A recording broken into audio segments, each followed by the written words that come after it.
Welcome to the Private Practice with Soul podcast. My name is Dr. Brooklyn Storme, and I help private practice owners align their business back with their soul's calling, with their big vision and with their soul's purpose.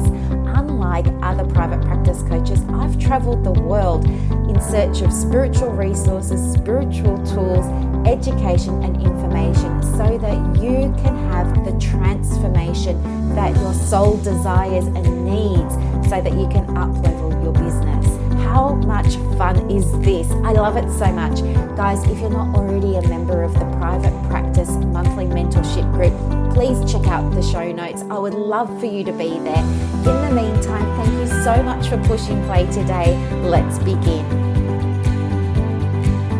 Happy Saturday, everybody, and welcome to another episode of the Private Practice with Soul podcast. It's so great to see you again. Thank you very much for pushing play on another episode, and welcome to all of the new subscribers. Okay, so today I want to talk with you about a topic that came up in the ACPPO. It's the online group for Australian counsellors in private practice. And it's all about discovery calls. And this is such a great topic because I think it's been largely unaddressed in our industry and there's a lot of confusion around it. So I just want to spend a little bit of time this morning unpacking that for you. And I want to give you my take on this. Now, of course, some people will agree, some people will disagree, and that's absolutely fine. Like, I think discussion is always so important. It's how we learn and grow. But I just want to put, my thoughts out there and see what you think. But basically, if you don't know, a discovery call is a call that you have with a potential client. So they will get in touch with you. Let's say you're advertising that you have spaces available, and one of the things that you advertise is a discovery call. Now, most of the time, a discovery call is a free call that you have with a client.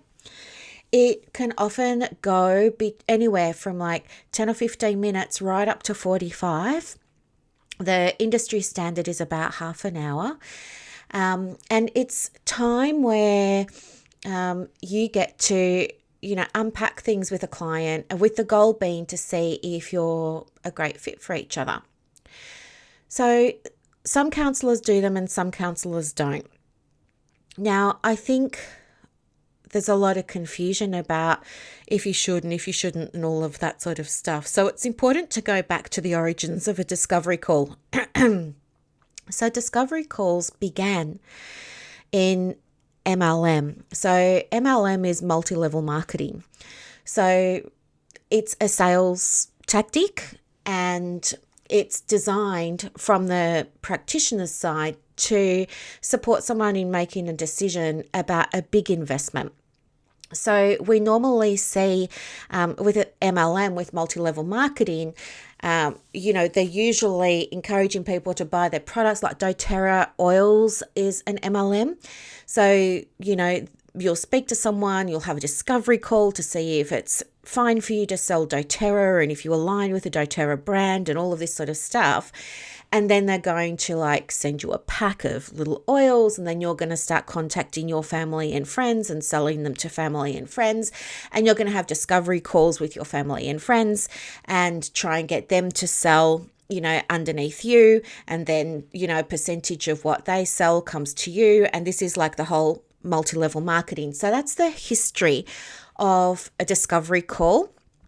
And I think it's important that as counsellors, you're aware of that, because I also understand how uncomfortable many of you are with selling, yet you're offering something that comes from selling and comes from selling in a way that's out of integrity with you. So I think it's really important that you understand the basis of a discovery call, because it's possible that your client is familiar with what a discovery call is, and they might assume that this is something to do with MLM, that you're going to try and sell them something, that you're going to try and get them to get their friends to sell your stuff, whether it's your counseling or, all this other stuff.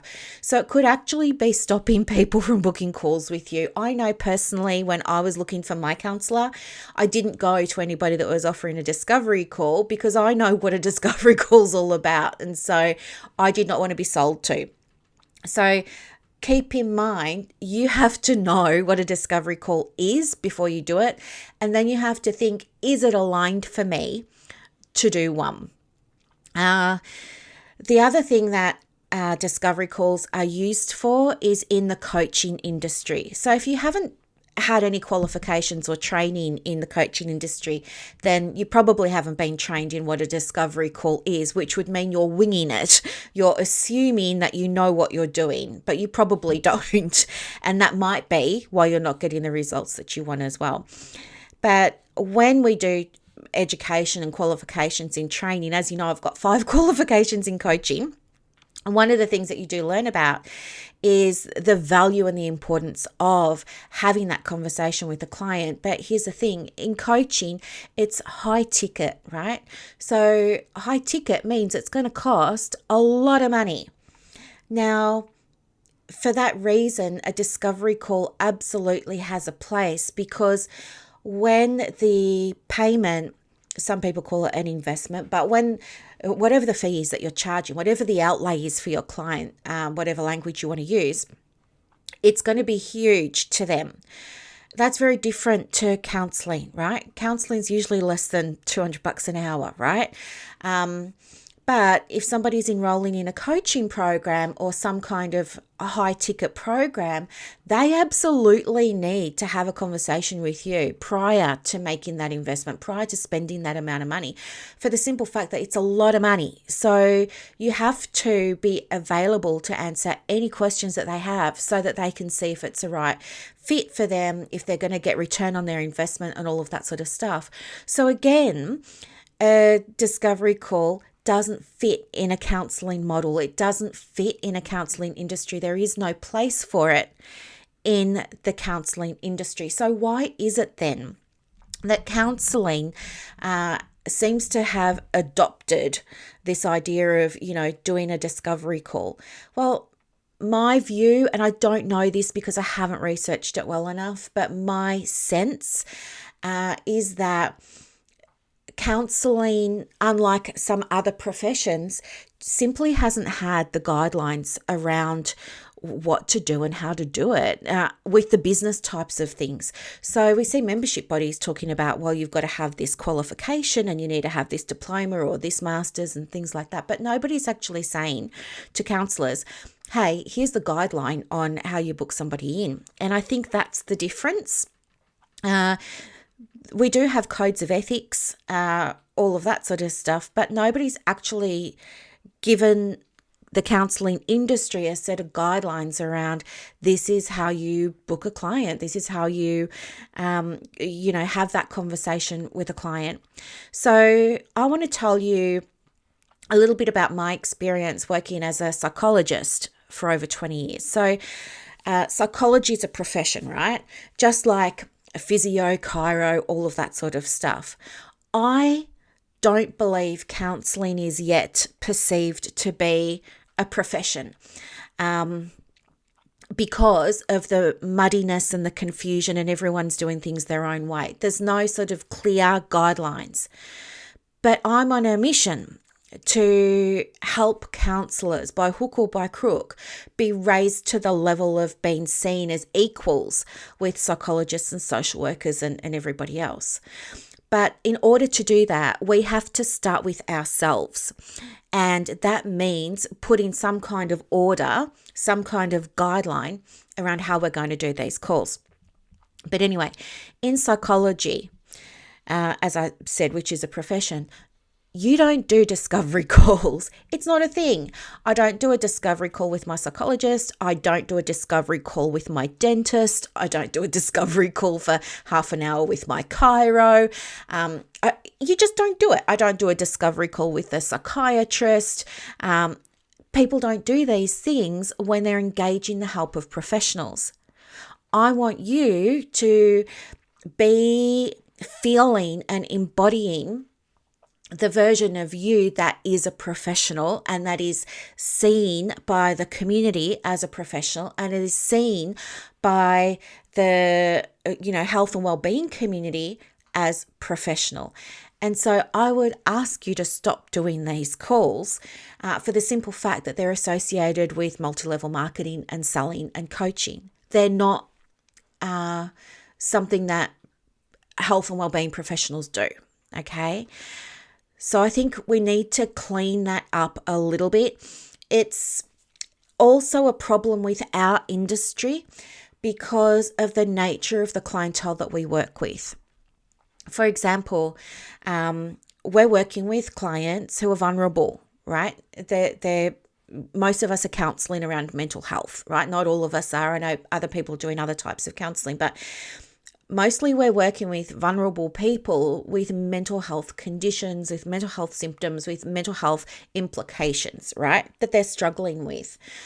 And as a result of that, I don't feel it's helpful for counsellors to be providing half-hour, 45-minute free discovery calls, and then the client just goes away from that having received something, and then the next day they go and ring somebody else and have a discovery call with that person, and then another day they go and have a discovery call with another person.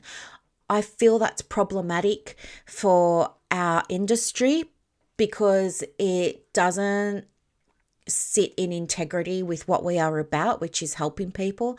And I feel like it's a disservice to clients because although they're not our clients yet because they haven't started working with us, but if clients can start ringing different therapists and getting half hour, 45 minutes on the phone with different therapists, and we know that we all have different approaches and different ways of working and different ways of supporting clients, I think we're doing a disservice to our clients because we're probably just, running the risk of confusing them or making them worse instead of making them better. I think this is especially true when people don't know what to say in those discovery calls. And I hear it all the time. People will say to me, oh yeah, I had a discovery call with 3 clients this week and that all went really well. And she was so happy at the end and he was so happy at the end and they were so happy at the end. And they said it was the best call ever and da-da-da-da. And they didn't book in. They said that they'll think about it and everything and they haven't booked in. And then when we unpack that together, what happens is the counsellor's been doing counselling on the phone and basically given a free counselling session because they don't know, they haven't been trained in what a discovery call is. They don't know how to run that inquiry call properly, and they default to providing free therapy on the phone and then hoping that the client's going to book in, and it doesn't happen. So I guess, my advice to you is don't do them, because I just believe if we want to be seen as being health professionals in our industry, we want to let go of using techniques that aren't born within our industry. A coaching technique is going to work for coaching clients who are well, who are goal focused and want to achieve stuff and have got money to spend on their goal achievement. They don't fit within discovery calls, don't fit within our model and within our industry. Usually what would happen in social work or psychology or even with your doctor is you're just going to pick up the phone. Client's just going to pick up the phone and book in, and maybe they're going to have a talk with admin about some general stuff like your fee and a rebate and your availability and the hours and all of that sort of stuff. But you don't need to do these calls, and I would encourage you to let them go because, as I said, it's in a way incongruent with how our profession wants to be seen, and it's incongruent with how we want to be seen as health professionals. So I would stop doing them. I would stop offering them. I would stop saying free call this, free call that. I just wouldn't do them. Save them for your high level offers. Like, for example, if you're running an anxiety program or if you're running a big EAP workshop or something like that, of course, go for it. And that's different though than the one-to-one with vulnerable clients. I wouldn't be doing them there. Okay. Yeah, I've just made some notes. I'm just quickly going over my notes. Oh, yeah. The other thing too is you don't have time as a health professional to be, having half-hour conversations with people that go nowhere because you don't know what you're doing, or because you've provided them with counselling, or because the client's not invested in taking action that they need to take. So I wouldn't bother doing them. If you need help answering questions, you can absolutely answer quick questions, but I wouldn't be advertising free calls anymore. I would take that off your website. If you want, go and have a look at a few psychology websites and you'll see they don't offer free calls. Have a look at social work websites. You'll see they don't offer free calls. It's not a thing. So, your doctor doesn't offer a free half-hour consult before you go and meet with them.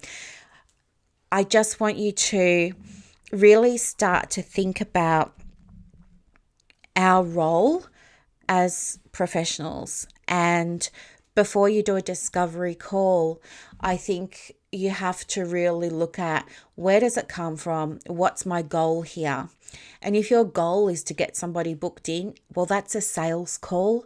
And we're not in the business of selling unless you've got a big offer or a big program, as I said before. So if you're doing them, I would rethink them.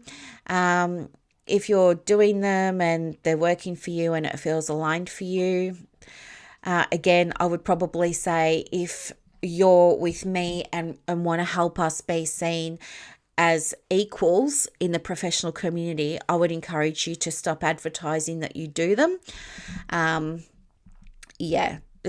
If you wanted to market them on your website, I wouldn't say free call. I would just say, to find out more, give us a call on this number, and then have a conversation with somebody. That would probably be the most helpful way to go about it. So I guess your next steps moving forward would be, really think about how you want counsellors to be seen in the grand scheme of things by our, health and wellbeing peers. And think about how you want us to be seen by the community. If you have never been trained in doing a discovery call, stop doing them, because there's a really good chance that you're going about them the wrong way. Because, as I said, discovery calls are traditionally for other industries, not for people who are mentally unwell and vulnerable. And I want you to be able to create a private practice that feels aligned and that feels in integrity for you. Okay, if you have any questions about this, do let me know. I can put together some little guidelines for you, so that if you are advertising free discovery calls, if you are spending time each week, for free, trying to speak to people and get bookings, let me put together some guidelines for you, just like a little checklist of what to say and how to say it, so that it's congruent with your integrity, and so that's congruent with our codes of ethics, and so we're not putting clients at risk by getting them to, either shop around, by providing free therapy on the phone, or by getting them to book in for a service that may not be the right service for them. Okay, so I think this is a really important step for us to be taking. It will require some transition, and I know that change is hard, right? I'm someone who loves change. I'm what they call an early adapter. Like, as soon as the newest thing comes out, I'm all over it. But I understand that I'm in the minority here. Most people won't care about what I'm saying, but some people will be totally on board with me, and other people will say, well, I'm still going to do them and you can't tell me what to do, and they work for me and I've got a method. That's fine. I guess I just want to be completely transparent with you and say my big goal is to raise up our profile, because I think it's so important that when we're seen as professionals, we will be able to help more people and get more people through treatment and get them feeling well again. And I think we all share that common goal. So thank you so much for listening. This whole idea of how do we connect with clients initially and what do we share with them and stuff like that. This is something that we do cover off in Clients on Demand, which is going so well, by the way. I have to say, some people have said some amazing things this week. Like somebody said, I never thought I'd say this, but I love marketing.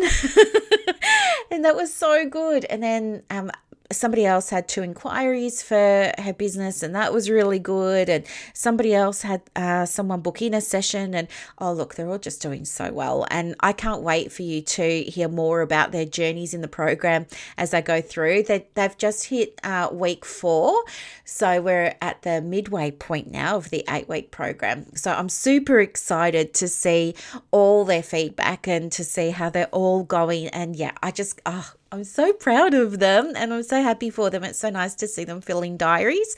So stay tuned, because I do want to share, if they'll give me permission. I haven't checked yet, but toward the end of the program, I want to bring some of them on for a little case study maybe.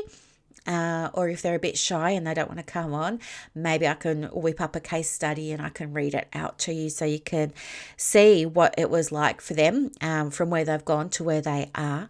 And yeah, it's going to be so much fun. I love it so much. And they're doing it all without discovery calls. So anyway, I hope that you have a really beautiful Saturday. Thank you so much for listening to another episode. I'll talk to you soon. Bye.